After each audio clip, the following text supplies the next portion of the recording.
અધિક માસના સોમવારે કરો માત્ર આ એક કામ, મહાદેવ બદલશે તમારી કિસ્મત.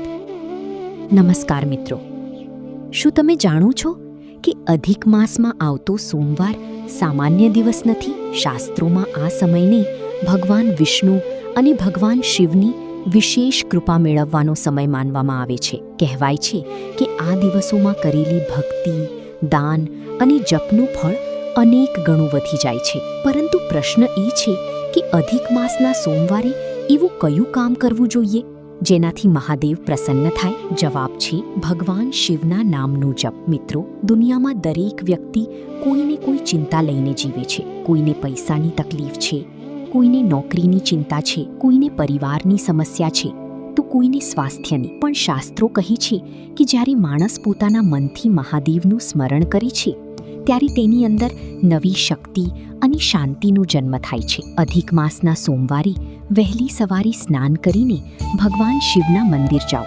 જો મંદિર જઈ શકતા ન હો તો ઘરમાં જ ભગવાન શિવનું ધ્યાન કરો. ત્યારબાદ શ્રદ્ધાપૂર્વક ઓમ નમઃ શિવાય મંત્રનું જપ કરો. આ મંત્ર માત્ર શબ્દો નથી, આ મંત્ર ભક્ત અને ભગવાન વચ્ચેનો એક પવિત્ર સંબંધ છે. જ્યારે ભક્ત સાચા મનથી આ મંત્ર બોલે છે ત્યારે તેના મનમાં રહેલી નકારાત્મકતા ધીમે ધીમે દૂર થવા લાગે છે. મિત્રો, અધિક માસને પુરુષોત્તમ માસ પણ કહેવામાં આવે છે. આ મહિનામાં ભગવાનની ભક્તિ, સારા કર્મો અને સદાચારની વિશેષ મહત્વ આપવામાં આવ્યું છે. તેથી આ સોમવારે માત્ર પોતાના માટે જ નહીં પરંતુ પરિવારના સુખ, શાંતિ અને કલ્યાણ માટે પણ પ્રાર્થના કરો.